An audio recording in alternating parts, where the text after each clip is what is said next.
ผู้ได้โสด2 สาว โสดเบิดบ่ โสดมันซองบ่โอ้ ว่าฟังไทยนี่เขายังมาเล่นเนี่ยมาได้บ่เนาะ มาได้บ่ ได้เนาะ ถ้าผู้ใดฮับเฮาได้เพื่อนเฮาทุกอย่างก็มาได้เนาะ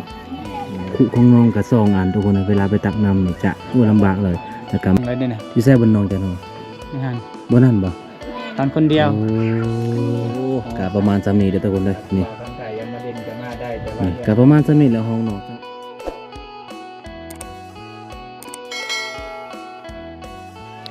เอาทักทายสวัสดี FC คือเก่าทุกคนตอนนี้ก็บ่วงก็อยู่ที่หมู่บ้านหมู่บ้านตะลิงทุกคนเป็นหมู่บ้านที่อยู่ติดกับภูเขาทุกคนเบิ่งบรรยากาศสดสวยบรรยากาศยามแลงๆนี่ทุกคนตอนนี้บ่วงก็สิได้ไปหาสาวๆทุกคนก็บ่ฮู้เป็นชื่อหยังเพราะว่าในหมู่บ้าน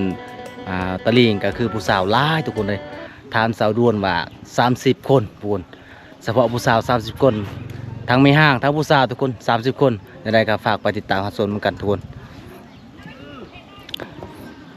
นี่คือบรรยากาศตอนแรงๆทุกคนตะเวนกะใกล้ที่ตกแล้วบรรยากาศสุดยอดหลายทุกคนเลยหมู่บ้านนี้ก็คือมันกะจะติดกับภูเขาเลยทุกคนเลยบรรยากาศม่วนถ้าผู้ใดมาเที่ยวมาชมก็สามารถมาเที่ยวได้ทุกคนเลยยามแรงๆนี่บอกเลยเย็นทุกคนสมกับธรรมศาสตร์ล้วนๆเลยดูสบายดี สบายดีเจ้า2 คนซื้ออย่างเนาะ ชื่อสกิท ซื้อสเก็ตเจ้าซื้อสเก็ตอันนี้ได้ซื้ออย่าง เห็นเสียงซินิ่งละ ซื้อนิ่งเนาะโอ้อันนี้ซื้อสเก็ตเด้ออันนี้ซื้อนิ่งเด้อทุกคนเด้อสาวมาใหม่เนาะสาวหมู่บ้านตะลิงทุกคนสาวนิ่งน่ะประมาณจักปีแล้วเนาะบ่ฮู้เลยบ่สาวสเก็ตเด้ ซ้ำกันแหละ 16 ปีซ้ำกันเนาะแม่นบ่ซ้ำกันอายเบิ่งนี่เจ้าสูงกว่าได้ สูงตัวสูง ใหญ่ไว ใหญ่ไวเนาะ ใหญ่ไว แสดงว่าเจ้ากินอาหารดีเนาะ อันนี้คือหมู่บ้านตะลิงนะน้องเนาะเวลาสนองไปใส่เนี่ยไปน้ำกันบ่ ดู โอ้ทุกคนเลยเพราะว่าเบาวงกับเบาไซกับเมื่อได้เจอน้องทุกคนเลย แม่น เบิร์นได้เจอน้องได้เจอสาวบ้านป่าคนสวย เอาทาง ออทางซื้อบ้านเฮาคือออทางเนาะ สองสาวนี่สาวนิ่งนี่ยิ้มตลอดเลยทุกคนเลย สอง อารมณ์ดีตลอดเนาะ สองสาวนี่ผู้ใดโสดเนาะ ผู้ได้โสด2 สาวนี่ โสดเบิด โสดเบิดบ่ โสดมัน2บ่โอ้ ถ้าสันนิงได้ผู้บ่าวเจ้าก็ต้องได้แล้วเนาะจ้ะ น้องน้ำกันบ่ชื่อเจ้าน้อง บอ นอนเฮือนไฟให้มัน เพิ่นไปหันมัน โอ้ คันผู้บ่าวนี่เอาน้ำกันได้ บ่ได้เนาะ บ่ได้บ่ ไปสิเอาได้บ้าง แม่ สมมติว่ามีผู้บ่าวคนหนึ่งล่อแหละเจ้าผู้ใดก็มักนี่ต้องเสียสละให้กันบ่หรือว่าต้องเอาน้ำกัน เสียสละก็ได้ เสียสละก็ได้เนาะทุกคนเลย ไม่ใช่เฮือนของน้องเฮือนหลัง เสีย นั้น เนาะ โอ้อันนี้บ่โอ้ทุกคน หลังนี้ แม่ อ๋อทุกคนเลยนี่อันนี้คือเฮือนผู้ใดนี่เฮือนสาวสเก็ตหรือว่าสาว เจ้าอันนึง สาวนิ่ง อันนึง เฮือนเจ้าบ่สาวสเก็ตอยู่ใส่เฮือนเจ้าอยู่พุ่นโอ้ทุกคนเลยมื้อหน้าก็สิไปเฮือนเจ้าเนาะไปได้บ่ไปได้บ่ ไป สาวนิ่งเด้ ไปได้ ไปได้บ่ขึ้นเฮือนเจ้าได้บ่ ได้ อีพ่อไอแม่เจ้าบ่ได้ให้บ่น้อง บอ เฮือนน้องมีจักคนหกคน คน โอ้เจ้าลูกสาวกกบ่ แมน อุสกบเนาะอุสกบคืองามเลย ว่าฟังไทยนี่เขายังมาเล่นเนี่ยมาได้บ่เนาะ มาได้บ่ ได้เนาะ สมมุติว่าผู้บ่าวฟังไทยว่าก็สิไปหาสาวนิ่งเด้อ ยันแต่บ่อยากมา อ๋อ แม่นบ่ แบบเพื่อนเฮาทุกอย่างเนาะ เพื่อนเฮาทุกอย่าง อ๋อ ถ้าผู้ใดรับเฮาได้เพื่อนเฮาทุกอย่างก็มาได้เนาะอ๋อสาวสะเก็ดได้คือกันบ่น้อง คือกันคือกันเนาะ มีฟิกกินฟิกเนาะมีเกลือกินเกลือ ม อยู่กับน้องทางให้อ้ายเอ้ย ทางให้บ่ แมน น้องแล้วบ่ทางให้ หยัง ยังไม่ได้ทางเนาะอ๋อวันนี้อยู่เพื่อน อืม แต่ละมื้อน้องไปใช้ไปทางให้คือกัน ไปแน่แต่มีอีพอไปให้ไป โอ้แพงลูกชาว มื้อนี้พักผ่อนเ อย่าลูกชาวเมื่อย อย่าลูกสาวเปื้อนเนาะ แหน่ บ่อย่าลูกสาวเมื่อย ลูกสาวกกก็เป็นตาหักแล้วก็เลยแพงให้อยู่เพื่อนพักผ่อนมื้ออื่นไปเต้า ตอนนี้พ่อไอ้แม่ก็จะอยู่เฮือนบ่ นั่นแหละแม่ บ่ได้อยู่ โอ้แม่ต้อง อ๋ พูด อนี่ทุกคนเด้ออันนี้คืออีแม่สาว เซานิ่งเด้อทุกคนเด้อเดี๋ยวก็สิถามแม่ๆเพิ่นก่อน กี่ข้านเนาะตำเป็น อยู่ อ๋อ อี อัน กา นั้ ร น ว่าอยากต โอ้อันนั้นของเจ้า ำ2 ปียังบ่แล้ว สองปียังบ่แล้วอ๋อ 2 เดือน2 ปี2 เดือน ถ้าว่า 2 ถ้า ปี ว่าน้อง เต็ม ก็ เป็น2 เดือน ถ้าว่าน้องมีผู้บ่าวนี่แล้วโลด ลายก็เลยบ่มีเวลาที่ตำ ชิ้นยังจะตำชิ้น สิหยังน่ะ ชิ้นจกบ่ ชิมุก สินมุกมุงยังมุตะกัวเหรอ น้อง โอ้ ก็ ย อารมณ์ดีแล้วทุกคนได้มา บอกเลยผู้ใดมาหาน้องสองคนนี่บอกเลยว่าบ่ผิดหวังแน่นอนก็คือน้องเป็นคนอารมณ์ดีแล้วก็ ร่าเริงน่ะ ผิดหวังแต่จน อืม ผิดหวังแต่ว่าเจนเนาะ บ่มีฐานะ โอ้ถ้าผู้ใดรับได้ฐานะก็คือครบได้เนาะ อืม ครบได้คุยได้ขาดองจักล้านจะอยากได้ รู้ โอ้โหโอ้ ยังบ่ทันคิด ยังไม่ได้คิดขาดองเลย สมมุติว่ามีคนมักนี่ก็ให้พ่อให้แม่หรือว่าเจ้าเว้าเอง จักเลย จักเลยเนาะ ถ้ามื้อหน้ากันเนาะถ้าเนื้อคู่มาก่อนแต่ว่าผู้บ่าวฝั่งไทยนี่มาเยี่ยมมายามได้เนาะเอาทุกคนจังไดก็สิขอขึ้นเฮือนเจ้าได้บ่ ได้ ได้บ่ ได้บ่ ขออนุญาตขึ้นเด้อ ขึ้นพาอายไปเบิ่งเพื่อน ไป นำ เบิ่งเฮือนน้องนี่ เกินหน่อยเด้ นายก็ น้อยก็ยาก ไปนำกันนี่แหละแม่น อาสกุ ใช่ก็บ่เป็นหยังน้อง บ่เป็นหยังไป เกินเฮาซำใดก็ซำนั้นแหละ แม่นแหละ ผู้ใดรับได้ก็มา ถ้าผู้ใดรับได้ถ้าผู้ใดอยากช่วยน้องก็ ยินดี จะ เนาะ ช่วยยินดีนํทุกคนเลยเพราะว่าน้องเป็นคนที่ว่า แม่น บ่มีเนาะสู่ชีวิต แม่น เฮ็ดไร่เฮ็ดนา เพื่อนน้องลังน้อยๆทุกคนเลยไปน้องไปเบิ่งเพิ่นแหน่ ไปซาสุเกีย ไปทุกคน เดี๋ยวน้องเพิ่นไปถามว่าดี อันนี้แม่เจ้าบ่สนิ่งอ๋อทุกคนเลยสบายดีเด้ออีแม่สบายดีโอ้อันนี้ทุกคน อันนี้คืออีแม่เพิ่นตำมาหยังอีแม่ตำแพร่อ๋อตำแพร่ก็คือเฮ็ดขะดองเป็นขะดองลูกสาวบ่ขะดองลูกสาวอีแม่เนี่ยต้องมีแพร่บ่แม่อ๋อมีแพร่แล้วก็มีสิ้นไปนํอ๋อถ้าว่ามีผู้ว่าฝั่งลาวฝั่งไทย หรือว่าฝั่งจีนนี่อีเมให้เอาบอลลูกสาวอีเมเอาได้เนาะโอ้อีเมใจดีทุกคนเลยสมมุติว่าสาวนิ่งนี่มักผู้บ่าวฝั่งไทยนี่ค่าดองนี่อีเมสิเอาเท่าไหร่ ตามใจเขาไว้ ตามใจลูกเลย เออ โอ้ใจดีเลยเด้อทุกคนเลย อันนี้คืออีเมเพิ่นตำสินเพื่อเป็นค่าดองลูกสาวทุกคนจะได้การสิขอขึ้นเฮือนเจ้าได้บ่อยไหม ได้ ขึ้นได้เนาะเอาเฮือนอีเมกับประมาณซ้ำนี้เด้อทุกคนเลยนี่เป็นเฮือนหลังน้อยๆทุกคนเลยแต่ว่าเพิ่นก็ใจดีเด้เวลาเฮามาเยี่ยมมายามเพิ่นก็ให้ขึ้นทุกคนเลยเอาตอนนี้บ่วงก็สิขึ้นกับเบาใสทุกคนทีมงาน อันนี้คือเฮือนของซาวนิ่งเด้อทุกคนเลยนี่คันไดกับแบบดั้งเดิมเลยทุกคนเลยโอ้ทุกคนเลยขึ้นมาครั้งแรกทุกคนเฮือนของน้องกับบ่มีขู่ได้นี่ขู่ของน้องกับซองงานทุกคนเลยเวลาไปตักน้ำนี่จะลำบากเลยแล้วก็มันก็มีหม้อนี่อันนี้ก็จะเป็นหม้อให้กินเลยนี่ทุกคนเลยนี่หม้อกับประมาณซ้ำนี่เลยได้โอ้ทุกคนเลยน่าสงสารหลายอันนี้ก็เป็นเฮือนสารของสาวนิ่งโอ้อันนี้หม้อทุกคนหม้อให้กินนะนี่ น้องบ่ได้นอนเฮือนหมู่เป็นนอนเฮือนตัวเองเนาะอ๋อ สบายดีเด้อสาวนิ่ง สบายดี อันนี้คือเฮือนเจ้าเนาะอ๋อจะคนก่อนน้องว่ากินหกบ่ 6 คน 6 คนนั่นก็จะเป็นบอนนอนน้องเลยเด้อนะ อยู่แซ่บนน้องจ้ะน้อง นี่ฮัน บ่นั่นบ่ แม่ ตอนคนเดียว โอ้ คนเดียว อ๋อชาวสเก็ตบ่ได้มานอนนำบ่สเก็ต น้อง วัน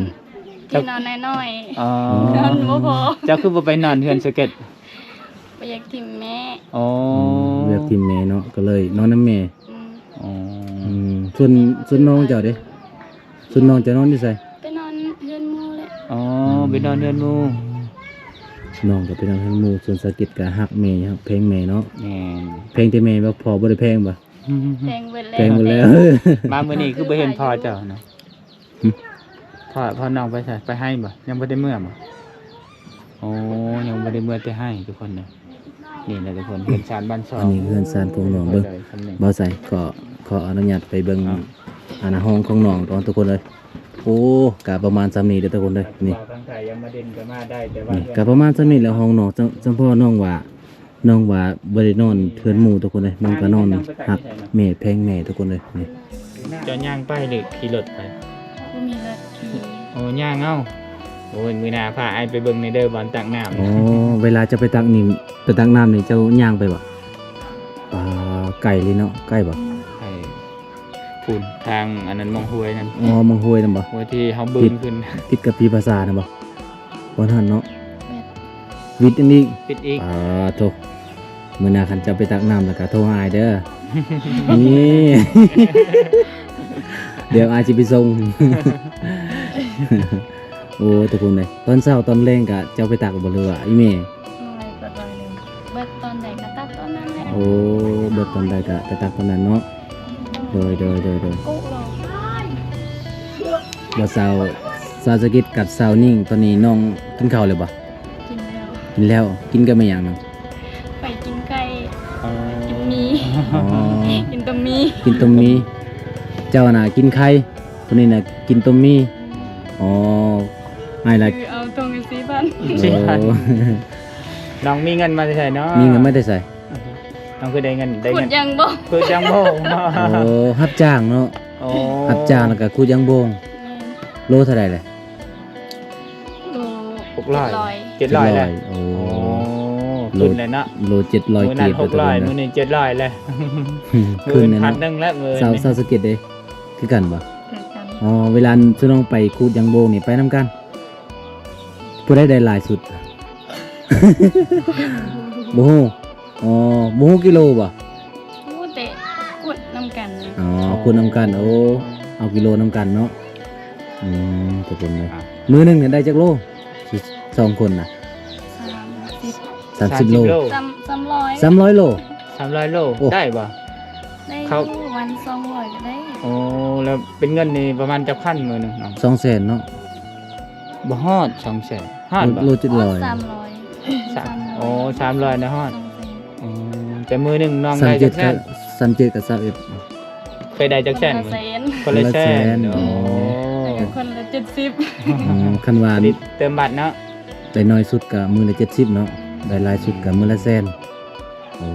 โดก็คือบ่มีบ่อนหาเงินเนาะน้องเนาะบ่คิดว่าสิไปหาแบบในเมืองบ่ เคยไปบ่ บ่คิดเนาะ คิดเลย บ่ทิมแม่บ่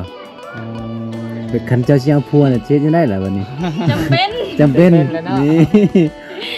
แต่ว่าตอนยังโสดนี่ก็คือแบบหักแม่เนาะสวยเวียกพ่อแม่โอ้ทุกคนเลยน้องว่าคันเอาผัวนี่จำเป็นเด้อต้องได้ปะแม่แท้ หมักเขาแล้วเนาะจะเป็นและเหมือนน้ำเขาเป็นไรผู้บ่าวฟังไทยในคันกันนั้นเขามาอยู่บ้านเขาเนี่ยเขาจะเฮ็ดไห้เขาบอกว่าเมื่อยอยู่ในเมืองเจริญเนี่ยอยากมาอยู่บ้านนอก ๆ เขาบ่ได้มั่งบรรยากาศนี่มาได้เนาะ อืม แต่ว่า ม่นๆ บูบานบ่มีสัญญาณทุกคนเนี่ย แม่นหมู่บ้าน พอ นี้ เสียอย่างเดียว มีสัญญาณ กูบ่มีสัญญาณนู่นแหละปีนภูเขาไปก็ยังเล่นโทรศัพท์ แต่ว่าเฮานี่อยากอยู่ในเมืองเนาะบ่ใส่เนาะ แม่ แต่คนที่อยู่ในเมืองแล้วอยากมาอยู่มันนอกแบ แม่ บบรรยากาศแบบนี้ แม่ ตอนนี้นะสนองสิไปใส่อาบน้ำแล้วบ่ ไปงมหอยงมอยู่ไส ไปงมแหละสิอาบน้ำเลย อ๋อคำบุไดงมแล้วก็สิไปอาบน้ำเนาะไปหาได้บ่หมู่จ้ะนะไปแล้ว ติดทุนละ ไปแล้ว หึ อีกก็ต่อ ติดกระต่อโอ้แสดงบ่ได้ไปแล้วเนาะ